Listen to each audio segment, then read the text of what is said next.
Olá pessoal, na aula de hoje nós vamos estudar os fatores que alteram a velocidade de uma reação química. Como alterar a velocidade? Então, dependendo da conveniência, nós podemos tanto aumentar ou diminuir a velocidade das reações. Como que a gente pode fazer isso? A gente tem 5 maneiras clássicas de alterar a velocidade de uma reação. Mexendo na temperatura, esquentando ou esfriando, mexendo na superfície de contato, na concentração, na pressão e usando um catalisador. A gente vai ver, é uma espécie que altera a velocidade de uma reação química. Bom, temperatura. Segundo a teoria das colisões que a gente acabou de estudar, é preciso haver colisões efetivas, eficazes, que são aquelas que têm uma orientação favorável e uma energia mínima, que é a energia de ativação, para que ela ocorra. Então, quando se aumenta a temperatura de uma reação, as espécies ficam com uma energia cinética maior. As moléculas, as espécies que formam esse meio reacional, eles se movimentam com uma energia maior, cinética, fazendo com que essas colisões elas sejam mais energéticas. Isto faz com que a velocidade da reação aumente. Então, aumentando a temperatura, a gente sempre tem um aumento na velocidade de uma reação. E diminuindo a temperatura, a gente tem uma diminuição na velocidade da reação. Exemplo, no nosso cotidiano aí é bem clássico, em casa, por exemplo, quando a gente coloca um alimento na geladeira, ele demora mais para estragar. Isso tem a ver com a temperatura, Então a reação se torna mais lenta. Aí no caso de degradação dos alimentos. Ou quando a gente quer acelerar, a gente coloca no fogo para cozinhar, Por exemplo, uma panela de pressão. Então, panela de pressão, ela mantém aqui um gás uma temperatura maior. Então a pressão ambiente ao nível do mar é 1 atm. À medida que a gente aumenta a altitude, essa pressão diminui um pouquinho. Mas numa panela de pressão, essa pressão aqui do gás chega a 2 atm, dobra a pressão. E a água aqui dentro, que numa panela aberta, ao nível do mar pode chegar aí em torno de 100 graus Celsius, depende da altitude, das substâncias dissolvidas na água, isso acaba alterando. A água pura tem uma pressão, um ponto de ebulição de 100 graus Celsius. Mas dependendo da altitude e do que está dissolvido na água, essa temperatura varia um pouquinho. Já na panela de pressão, essa água pode chegar a 120 ou um pouquinho mais de temperatura. Isso faz uma boa diferença. A gente tem uma boa ideia disso, que um alimento ele sofre o cozimento muito mais rápido numa panela de pressão. Outra maneira que a gente tem de alterar a velocidade de uma reação é mexer na superfície de contato. Bom, segundo a teoria das colisões, para ocorrer a reação é preciso haver o contato entre elas. Então, se eu aumento o contato, então mais chance eu tenho de ter uma reação química. Então, sempre que a gente aumenta a superfície de contato, a gente aumenta a velocidade de uma reação. E o contrário também, diminuindo a superfície de contato, eu diminuo a velocidade de uma reação. Exemplos, ó. Então é clássico, quem ainda não teve a oportunidade de ver, é bem simples, Se você deixar um pedacinho de esponja de aço, o típico bombril, em cima da pia molhada, ele enferruja rapidinho, Um dia, 2 dias, você já percebe muito nítido, que essa esponja sofreu um enferrujamento. Se você pegar um prego, por exemplo, um pedaço do mesmo material, supondo que seja de aço também, e deixar esse pedaço maior, que a superfície de contato é bem menor, a gente vai deixar aí uma semana, um mês, e dificilmente vai observar assim de maneira nítida esse enferrujamento. Isso é tipicamente influência da superfície de contato.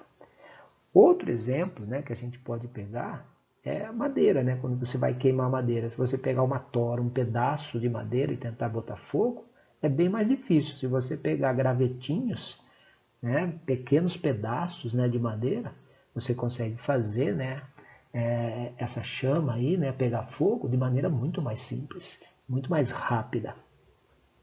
Pedaço de carne, uma carne moída também, superfície de contato. Estraga muito mais rapidamente uma carne moída do que um pedaço inteiro, né, de carne. Isso é tipicamente devido à superfície de contato.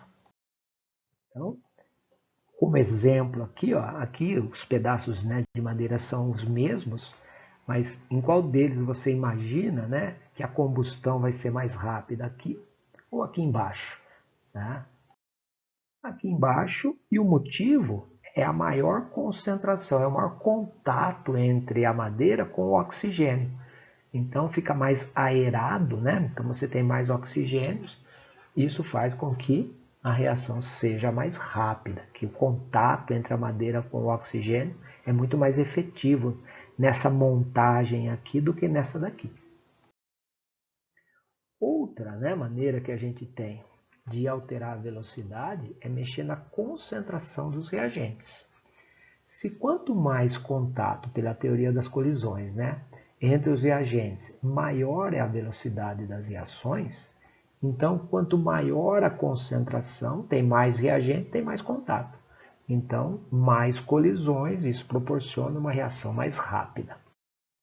Então, maior concentração, maior velocidade. Menor concentração, menor velocidade. Exemplos, ó. Então, 3 exemplos aqui, ó. Quando se abana o fogo, eu aumento a concentração. Não sei se você já teve essa experiência, né, de abanar, pegar algum artifício, né, de maneira cotidiana. As pessoas pegam uma tampa de panela, né, e abana. O equipamento para fazer isso, né, existe, né, chama-se Foley. O Foley, né, aumenta a quantidade de oxigênio e o fogo, né, é avivado de maneira muito mais eficiente. Então, isso é a concentração de oxigênio que faz com que a reação aumente de velocidade. Se você pegar um pedaço de osso em meio ácido, também você consegue, né, verificar essa velocidade. Se você tem um meio ácido mais ou menos concentrado e deixa esse pedaço de osso, você observa, né, a dissolução aí da parte mineral do osso. Né? É bem legal, você deixa aí, né, por exemplo, em Coca-Cola, que tem uma acidez, né, razoável, ou um suco de limão, por exemplo, deixa alguns dias aí, você pega o osso e ele fica meio que emborrachado, porque a parte mineral mais dura, né, é dissolvida nesse meio ácido. Tá? Outro também, né, exemplo, né, que as pessoas utilizam é água oxigenada. Né? Algumas pessoas utilizam para descorar pelo, o cabelo, né? Ficar um pouco loirinho, né? Tá na moda, né? Você pode usar de várias concentrações. Quanto maior a concentração, mais rápida é a velocidade. A gente consegue comprar aí em farmácias água oxigenada 10, 20 ou 30 volumes. Esses volumes têm a ver com a quantidade de oxigênio que ela consegue liberar. Mas aqui de 10 para 20, né? Libera o dobro de oxigênio ou o triplo de oxigênio. Isso tem a ver com a concentração. E a reação é mais rápida. Aqui, né, o exemplo, se você pegar, né, um pedacinho de osso num ácido, né, com uma concentração 1 mol litro ou 5 mol litro, qual deles, né, você vai obter, né, esse osso mais emborrachado, dissolvendo essa parte mineral do osso mais rápido, né? É lógico que quanto maior a concentração, maior a velocidade. Então, nesse caso aqui, a reação seria mais rápida por conta da concentração. Outro, né, artifício para você mexer na velocidade de uma reação é mexer na pressão. Aqui, tipicamente, reações gasosas, né? Líquidos ou sólidos, a gente não vai falar na pressão. Então, de maneira simples, nós temos 3 maneiras de alterar a pressão num certo recipiente. Um é diminuindo o volume, né, em que esse gás se encontra. Esse exemplo aqui, ó, uma situação A, você tem o êmbolo aqui e o gás aprisionado aqui dentro. Você tampa aqui o biquinho para ele não escapar, né? E aí você tem um gás. Se você move o êmbolo para cá, né, e diminui aqui o espaço em que esse gás se encontra, então menor volume, o gás se encontra no espaço menor, Então eu tenho um aumento de pressão. Essa é uma maneira, diminuir o volume em que o gás se encontra. Outra maneira é aumentar a temperatura, que o volume é o mesmo, mas ao aquecer o gás aqui dentro, a energia cinética do gás aumenta. Então as espécies, né, gasosas aqui dentro se movimentam muito mais rápido aqui dentro. Então aumenta-se a pressão. Outra maneira é aumentar a quantidade, né, de espécies gasosas dentro do recipiente. Aqui, considerando que o recipiente aqui é o pneu, né, quanto mais você coloca gás aqui dentro, maior a pressão. Então a gente pode pegar um pneu aqui, né, e ir calibrando ele. A gente tem aí um carro por volta de 30 libras, né, a gente pode fazer, né, esse balanço aí, né, num posto de gasolina que mede essa pressão. Algumas bombas manuais até tem, né, a pressão. Essa daqui pela foto também mostra aqui de maneira não tão precisa, mas você tem aqui uma ideia da pressão. Então você, né, coloca aqui esses pneus, né, fininhos de bicicletas podem chegar até 70 libras, bem mais que um carro que é em torno de 30 libras. Mas mais gás aqui dentro, maior a pressão. E de que maneira isso altera na velocidade?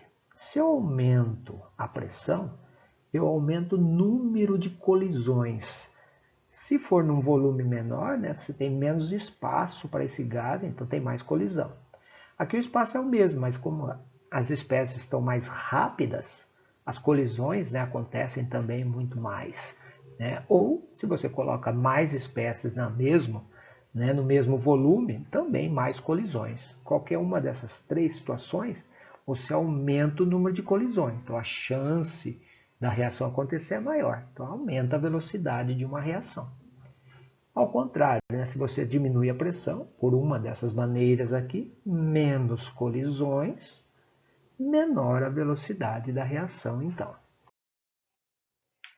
E por fim, né, uma maneira que a gente tem de alterar a velocidade, né, das reações é o uso de catalisadores, que recentemente, né, ficou bem famoso por conta dos carros, né, que a gente fala, escapamento tem catalisador, né? Então esses catalisadores, eles são substâncias que adicionadas em pequena quantidade, sempre em pequena, né, uma característica dos catalisadores, uma pequena quantidade é necessária, né? As reações, eles proporcionam um novo caminho cuja energia de ativação é menor, tornando a reação mais rápida. Então a gente já viu, né, no início aí de cinética que a energia de ativação é aquela energia mínima necessária para os reagentes, né, saírem de uma certa energia e irem até o complexo ativado, aquele morrinho naqueles gráficos cinéticos. Então, esse morrinho é a energia necessária para chegar no complexo ativado. Então, a gente viu que quanto maior a energia de ativação, mais lenta é uma reação. E quanto menor essa energia de ativação, mais rápida é essa reação. Não importa se ela é endotérmica ou ela é exotérmica. Os gráficos típicos, né? Um desse daqui, ó. Então você tem a entalpia, né, que é a energia dos reagentes, e a energia dos produtos. Esse morrinho aqui é, né, a energia necessária para sair da energia dos reagentes e chegar até o topo, que é o complexo ativado. Essa é a energia de ativação. Né? Passando esse morro, a chance, né, de eu ter a reação química é muito grande. E aí eu tenho o produto final. A diferença, né, de energia entre a energia dos produtos e a energia dos reagentes é o que a gente chama de ΔH. O ΔH, percebam aqui pelo gráfico, ele não é alterado pela presença do catalisador. Então, o catalisador não muda se uma reação é endo ou exotérmica. O catalisador não altera o ΔH de uma reação. O que ele faz é diminuir a energia de ativação. Esse é o papel do catalisador. Então, sem catalisador, o morro é maior aqui. Então, vencer esse morro de energia é mais difícil. Com o catalisador, você tem um morro menor, então a chance da colisão ser efetiva é maior. Então, as reações são mais rápidas. Outros gráficos, né, que podem aparecer, ó, veja, esse daqui é de uma reação exotérmica, esse daqui é endotérmica. Tanto faz, né? Para sair aqui da energia dos reagentes, chegar até o topo, essa é a energia de ativação. Sem catalisador, o morro é maior. Com o catalisador, o papel dele é diminuir justamente a energia de ativação. Então, você tem a entalpia final. Veja, o ΔH não muda. Final e inicial é o mesmo. O que o catalisador altera é esse caminho aqui para chegar até o produto final. Uma outra maneira, né, de mostrar esse tipo de gráfico, veja, é em etapas. Né? O catalisador encontra um novo caminho com uma energia de ativação menor para chegar até o produto final, ou os produtos finais. Tá? Então, esse é o papel do catalisador, diminuir a energia de ativação através de um caminho mais fácil, né? Caminho entre aspas aí, né? Uma energia de ativação menor, né? Para ter uma reação mais rápida. Valeu, pessoal. Até a próxima.